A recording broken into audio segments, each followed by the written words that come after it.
Good morning. Good morning. This is Charles Coachman, and we are walking through the Bible, reading through Proverbs, taking a look at the Gospel of Luke. And as always, we're putting on the whole armor of God. Make sure that we are ready for the day. Hey, I hope everyone had a great day yesterday. I certainly did. We had a little bit of a fun time around our house. But then again, we also had a lot of craziness yesterday in Washington, D.C. And I know that amongst all the good things that happened yesterday and the bad things that happened yesterday and the wildness and craziness in Washington, D.C., which should never be tolerated.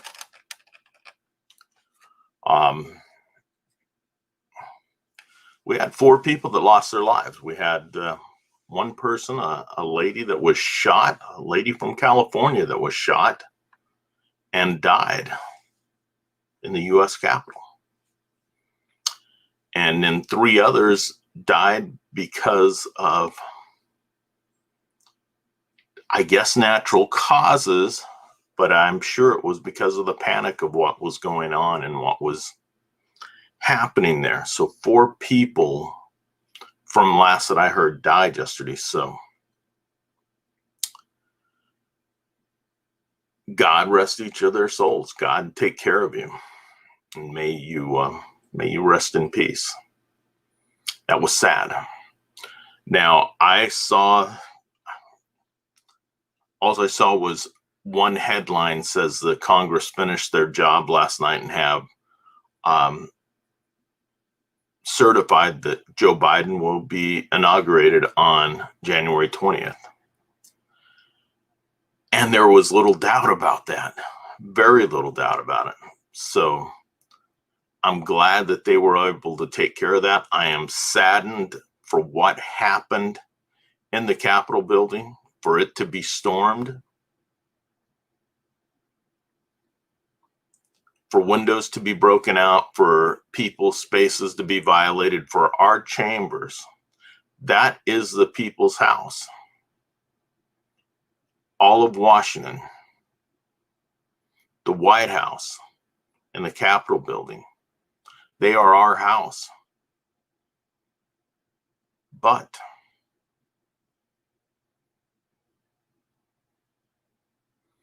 unless you are ready for war, we don't have any right to do what happened yesterday. And that was a sad day. It was a sad thing that occurred. Although I think that the process that was going on yesterday had to happen.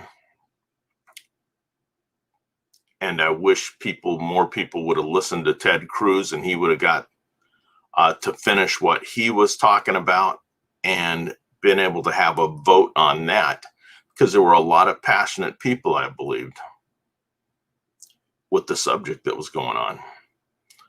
But didn't happen. Not that I ever thought that the election was going to be overturned, but I thought they maybe could take a look at a committee to assess from that point on, assess that election. And now it's going to have to happen. But with most things in Washington, once a day has passed that things could happen, it seems to settle in and get lost. Just settles back down into the dirt and into the mud and the muck of Washington, D.C. So didn't mean to start out like that, but that did hit me, and that's been pretty much on my mind for the full day, and went to bed thinking about it.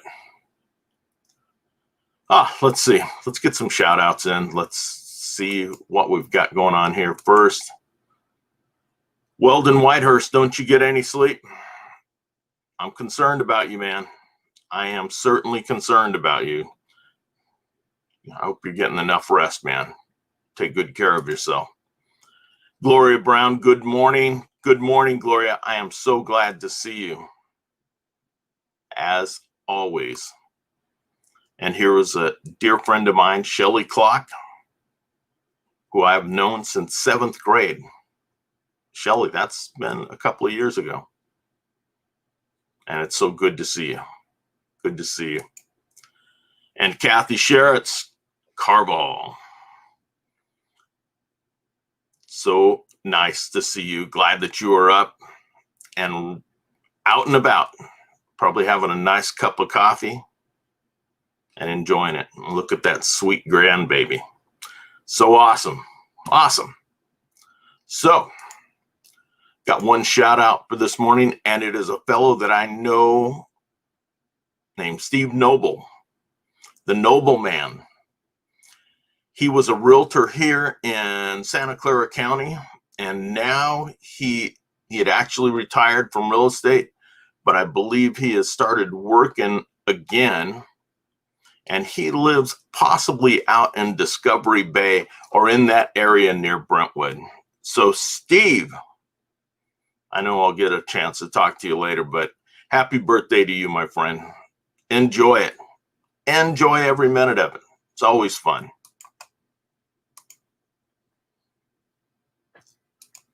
Robert Brooker, good morning. I don't remember hearing the proverbial fat lady singing. I suspect that those elected officials are going to discover that they are not rules. They are public servant rulers. They are public servants. Absolutely. Well, they're supposed to be, but sometimes they forget about that. Sometimes they forget that they actually work for us and instead just tell us, you shall listen to us and you shall do this. Just like what we're going through with the pandemic. Okay, let's get on to where we need to be, what you guys are here for. Book of Proverbs, chapter 7, 1 through 27, and then Luke 6, 20, 45. So let's get going with that. Thank you, everybody, for being here. And as always, we are using StreamYard. We are using StreamYard as our platform. And if you would like to have your name and your likeness used, allow StreamYard to go ahead and do that. And that is StreamYard.com/Facebook, and allow them to use your name. The Wiles of the Harlot. So this is, I don't believe that I said this, but it's Thursday, January 7th. So we are in the 7th book of Proverbs. 7th chapter of Proverbs. Let's get that right. My son, keep my words and treasure my commandments within you. Keep my commandments and live, and my teaching as the apple of your eye. Bind them on your fingers, write them on the tablet of your heart. Say to wisdom, you are my sister, and call understanding your intimate friend, that they may keep you from an adulteress, from the foreigner who flatters with their words. For at the window of my house I looked out through my lattice, and I saw among the naive and discerned among the youth a young man lacking sense, passing through the street near her corner, and he takes the way to her house in the twilight, in the evening, in the middle of the night, and in the darkness. And behold, a woman comes to meet him, dressed as a harlot and cunning of heart. She is boisterous and rebellious. Her feet do not remain at home. She is now on the streets, now in the squares, and lurks by every corner. So she seizes him and kisses him, and with brazen face she says to him, I was due to offer peace offerings. Today I have paid my vows. Therefore I come out to meet you, to seek your presence earnestly, and I have found you. I have spread my couch with coverings, with colored linens of Egypt. I have sprinkled my bed with myrrh, aloes, and cinnamon. Come, let us drink our fill of love until morning, and let us delight ourselves with caresses. For my husband is not at home. He has gone on a long journey. He has taken a bag of money with him, and the full moon he will come home. With her many persuasions, she entices him. With her flattering lips, she seduces him. Suddenly he follows her like an ox goes to slaughter, or as one fetters to the discipline of a fool, until an arrow passes through his liver, as a bird hastens to the snare, so does he not know that it will cost him his life. Now, therefore, my son, listen to me and pay attention to the words of my mouth. Do not let your heart aside to her ways. Do not let your heart turn aside to her ways. Do not stray into her paths. For many are the victims she cast down, and numerous are all her slain. Her house is the way to Sheol, descending to the chambers of death. I think we all get it. That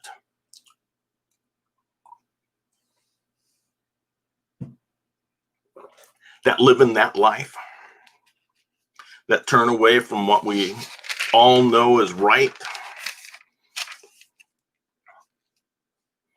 is a way to lose your life. Is a way to lose every bit of credibility that you have in your life. Is not a good way to live. And it's a warning for all men and women to turn away from such a life. And I think it is a wonderful lesson for all. And we have to pay attention. We have laid the foundation with Proverbs. Seek wisdom, knowledge, and understanding. Do right, do good, do honest things. Do not turn from the wife of your youth.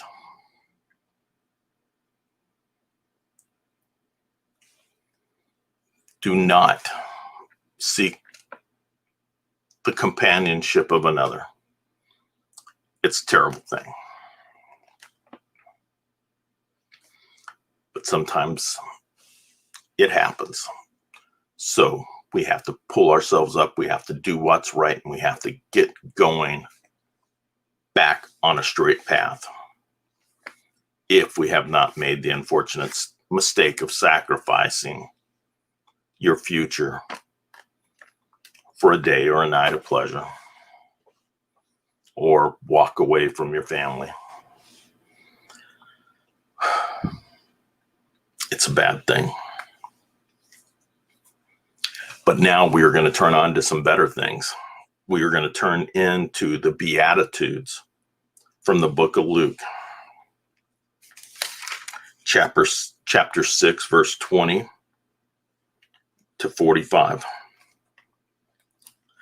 And turning his gaze, maybe I'll take a read of his last from 6:19. And all the people were trying to touch him, for power was coming from him and healing them all. That was from yesterday's reading. And turning his gaze towards his disciples, he began to say, Blessed are you who are poor, for yours is the kingdom of God. Blessed are you who hunger now, for you shall be satisfied. Blessed are you who weep now, for you shall laugh. Blessed are you when men hate you and ostracize you and insult you and scorn your name as evil for the sake of the Son of Man. Be glad in that day and leap for joy, for behold, your reward is great in heaven, for in the same way their fathers used to treat the prophets. But woe to you who are rich, for you are receiving your comfort in full. Woe to you who are well fed now, for you shall be hungry. Woe to you who laugh now, for you shall mourn and weep. Woe to you when all men speak well of you, for their fathers used to treat the false prophets in the same way. But I say to you who hear, love your enemies, do good to those who hate you, bless those who curse you, pray for those who mistreat you. Whoever hits you on the cheek, offer him the other also. And whoever takes your coat, do not withhold your shirt from him either. Give to everyone who asks of you, and whoever takes away what is yours, do not demand it back. Treat others the same way you want them to treat you. If you love those who love you, what credit is that to you? For even sinners love those who love them. If you do good to those who do good to you, what credit is that to you? For even sinners do the same. If you lend to those from whom you expect to receive, what credit is that to you? Even sinners lend to sinners in order to receive back the same amount. But love your enemies and do good and lend, expecting nothing in return, and your reward will be great. And you will be the sons of the Most High, for he himself is kind to ungrateful and evil men. Be merciful, just as your Father is merciful.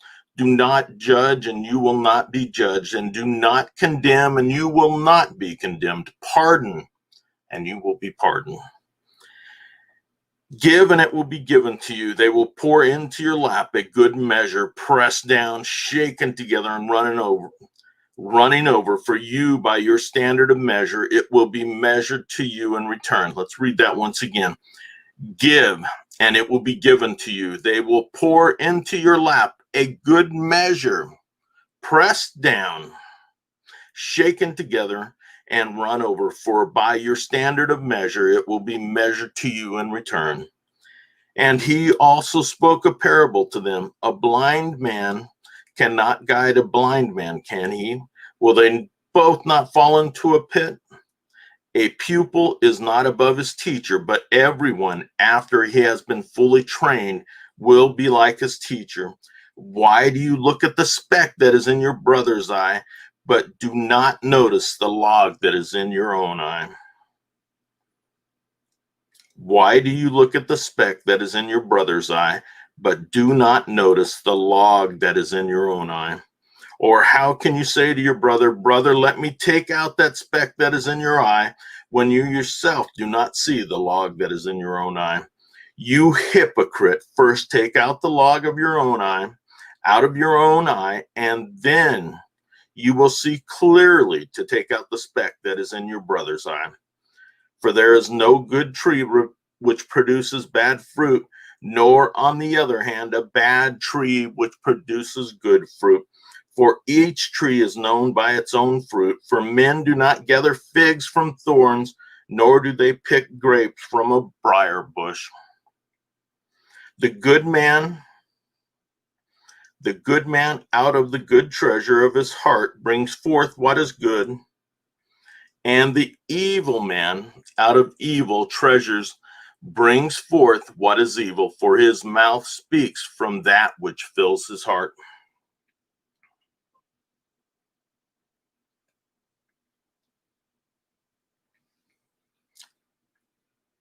Why do you look at the speck that is in your brother's eye, but do not notice the log that is in your eye?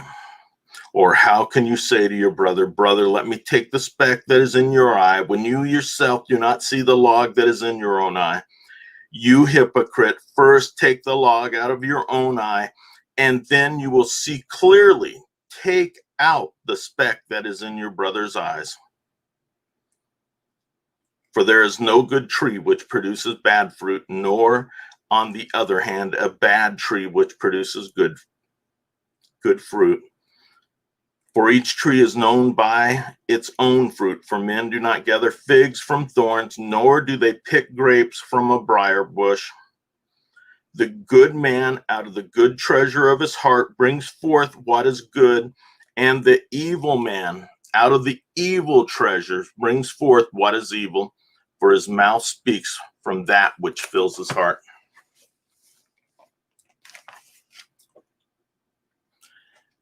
That's got a lot to say in 20 verses.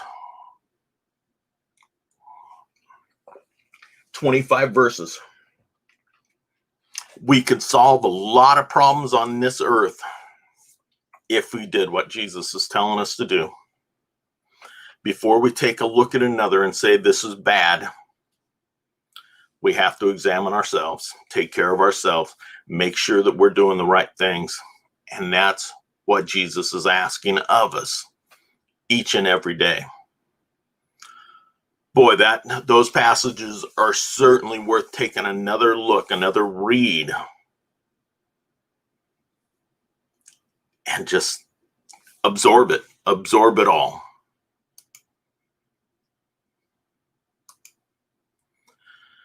They're too busy acting like poor imitations of bullies, but their heart isn't in it. It's apparently not allowed. I understand what you're saying, Robert. And good morning, Charles, Weldon, Gloria, Shelley, Kathy, and me. Hi, me. Hey, Robert. Keep the prayers coming. America needs them more than ever. And that I would ask of everyone here, because I believe that we need a lot more. We need a lot of prayers, and it's up to us. And good morning, Hilda. I wish everyone a good day. I thank you for being here, and I wish you all the best throughout this day, and enjoy it. Enjoy the day that God has given you. Have a great day, and I hope to see you tomorrow. If you'd like to share this out, we'd certainly welcome it. Take care. God bless. Bye.